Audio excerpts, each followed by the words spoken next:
1983 সালের সেই গ্রীষ্মকাল ছিল না কোনো আগুন ঝরা রোদ, বরং যেন সময় নিজের সাথেই গলে পড়ছিল দেওয়ালের ফাটলে, পুরনো কাঠের পাল্লায়। কলকাতা থেকে সদ্য অবসরপ্রাপ্ত শিক্ষক শশাঙ্ক মজুমদার একাই মধুপুর চলে আসে। শহরের কোলাহল থেকে একটু দূরে শান্ত পুরনো দোতলা বাড়িতে ভাড়া থাকার জন্য। বাড়িটার ইতিহাস অজানা, শুধু পাশের মুদির দোকানি সাবধান করে দেয়, সন্ধ্যার পর ওভারদের দিকে তাকিও না মাস্টার মশাই, যাদের তুমি একা ভাবো তারা কখনো একা আসে না, তাদের ছায়ার ভেতরেও লুকিয়ে থাকে অন্য কারোর নিঃশ্বাস। শশাঙ্ক হেসে উড়িয়ে দেয়। প্রথম রাতেই ঘরের নিস্তব্ধতা যেন আচমকা ভারী হয়ে ওঠে। বাতাস থমকে যায়। পুরনো কাঠের বিম থেকে নিঃশব্দে অদ্ভুত ঠান্ডা হাওয়ায় দুলতে দুলতে নিচে নামছে একটা পুরনো দড়ি।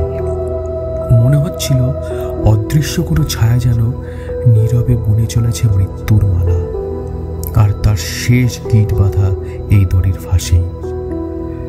শশাঙ্ক একটু সাহসী টাইপের মানুষ, কিন্তু আজ হঠাৎ সে একটু ভয় পেয়ে গেল। শশাঙ্ক বুঝতে পারছে না এটা স্বপ্ন নাকি সত্যি।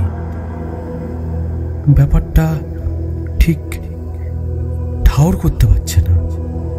হট করে ভয়তে পাতলা একটা চাদর মুড়ি দিয়ে ঘুমিয়ে পড়ল শশাঙ্ক। পরের দিন শশাঙ্ক বেরিয়ে পড়ল এই অদ্ভুত বাড়িটার রহস্যের সন্ধানে। খোঁজ নিয়ে জানতে পারল এক অদ্ভুত কাণ্ড। গত 40 বছরে এই বাড়িতে একে একে 7 জন ভাড়াটিয়া আত্মহত্যা করেছে, একই জায়গায়, একইভাবে, একই কাঠের ভেঙে পেছনে। সব থেকে অদ্ভুত আর ভয়ের ব্যাপার ছিল কেউ কোনো বার্তা রেখে যায়নি। তাদের ঘরের টেবিলে বা খাটের পাশে সবসময় পড়ে থাকত একটা পুরনো দড়ি, যেটার অস্তিত্ব কেউ বুঝতে পারেনি, কিন্তু কেউ সঙ্গেও আনেনি। দড়িটা যেন নিজের ইচ্ছাতেই সেখানে ছিল, চুপচাপ, কিন্তু এক উদ্দেশ্য নিয়ে। বাড়ির স্যাঁতস্যাঁতে মেঝেতে ঠাঁই পেয়েছে এক পুরনো কাগজ। কেউ যেন কাপা হাতে কালি দিয়ে সেখানে লিখে গেছে, একাকিত্বই তার জয়, যে ঝুলে শেষ হয়। সারাদিনের কাজ ছেড়ে রাতে ঘুমাতে গেল শশাঙ্ক। রাতগুলো যেন মৃত্যুর নিঃশ্বাসে ঢাকা, অস্বাভাবিক ঠান্ডা, কুয়াশার মতো লেগে থাকে চামড়ার গায়ে। ঘড়ির কাঁটা ঠিক 12টা ছুলেই জমে থাকা নীরবতা ভেঙে যায়। সিঁড়ি থেকে শোনা যায় একটা ভারী পায়ের শব্দ। প্রত্যেকটা ধাপ যেন দপ্তবে অতীতকে চাপা দিয়ে উঠে আসছে। তারপর ভেসে ওঠে পুরনো দরজার কড়মড়ে আওয়াজ। কান পেতে শুনলে বোঝা যায় ওটা খোলার না, কেউ যেন ভেতর থেকে বারবার ধাক্কা দিয়ে যাচ্ছে। সবশেষে ছাদের কাঠের বিমে ঝুলে থাকা সেই দড়িটা নিজে থেকেই হালকা দুলে ওঠে, যেন অদৃশ্য কারোর ওজন এখনো রয়ে গেছে। এইভাবে কিছুদিন কেটে গেল। একদিন রাতে বিকট এক আওয়াজে ঘুম ভাঙে শশাঙ্কর। ঘুম থেকে উঠে শশাঙ্ক দেখে মনে হচ্ছে কেউ একজন বসে আছে তার চেয়ারে। মুখ দেখা যায় না, শুধু হালকা হাসির শব্দ। তুমি কি একা এসেছো? তাহলে তুমিও যাবে, ঠিক আমার মতোই, নিঃশব্দে। এই দেওয়ালের ছায়াগুলো জানে পথটা ঠিক কোন দিকে। শশাঙ্ক বুঝে উঠতে পারছে না এটা সে কি দেখছে। নিজের চোখেই যেন বিশ্বাস হচ্ছে না। শেষমেশ ভয় কাঁপতে কাঁপতে জ্ঞান হারিয়ে ফেলে শশাঙ্ক। পরের দিন ঠিক দুপুরে বাড়ির স্টোর রুমে শশাঙ্ক খুঁজে পায় একটা পুরনো ডায়েরি। আমি শিউলি, 1948 সালে এই বাড়িতে একাই ছিলাম। তারা আমার কাছে আসে আমার মনের ভেতরে। আমি মরতে চাই না, কিন্তু আমি আমার শরীরকে আটকাতে পারছিলাম না। ডায়েরিটা হাতে নিয়ে মেঝেতে ধপ করে বসে পড়ে শশাঙ্ক। সময় কিভাবে কেটে যাচ্ছে শশাঙ্ক এখন আর টের পাচ্ছে না। রাত গভীর হয়, বাতাসটা ভারী, যেন সময় থমকে গেছে।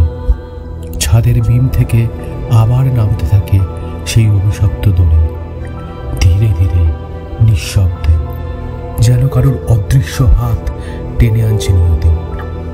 এবার শশাঙ্ক আর চুপ থাকতে পারে না। তার চোখে আতঙ্ক, কিন্তু বেঁচে থাকতে গেলে ভয় পেলে চলবে না।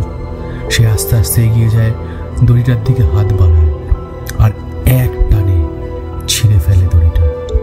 ঠিক তখনই ঘরের আলোগুলো নিভে যায়, সারা ঘর ডুবে যায় অতল অন্ধকারে, আর সেই নিস্তব্ধতায় ভেসে আসে এক নীরব নারীর আর্তনাদ। দূরে কোথাও অথবা খুব কাছেই কণ্ঠটা কাঁপা, তুই কেটে দিলি, এবার তুইও বাঁচবি, আমিও।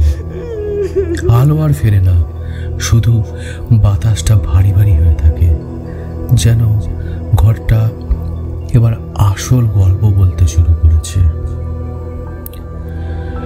পরের দিন সকাল, সূর্য উঠেছে, কিন্তু গরম নেই। শশাঙ্ক ধীরে ধীরে বাড়ি থেকে বেরিয়ে আসে। চোখে ক্লান্তি নেই, আছে শূন্যতা। বাড়ির পুরনো জানলায় এখনো দুলছে সেই দড়ি, যেন এত মৃত্যুর ভারে দড়িটা নিজেই আত্মহত্যা করেছে। শশাঙ্ক থানায় যায়, একে একে জানায় কি হলো। পুলিশ এসে খোঁজ শুরু হয়, দরজা ভাঙে, বিম ভাঙে, আর ঠিক তখনই উঠে আসে এক সত্যের দর্শন।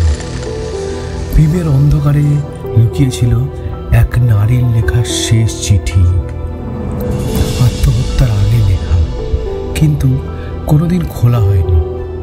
কালির দাগ শুকিয়ে গেলেও শব্দগুলো এখনো জীবন্ত। এক নারীর শেষ আরতি, যেটা কেউ শোনেনি, তাই সে ফিরে আসছিল বারবার, যতক্ষণ না কেউ শুনতে পাচ্ছে। শশাঙ্ক বুঝেছিল তারা কথা বলে না, কথা শোনে না, চুপচাপ কাঁদে। শশাঙ্ক প্রথম মানুষ ছিল যে শুনেছিল ঝুলে থাকা আত্মার দৃষ্টিহীন কান্না। মৃত্যুও কথা বলে, দরজার ফাঁকে দাঁড়িয়ে অপেক্ষা করে, যতক্ষণ না কেউ সাড়া দেয়।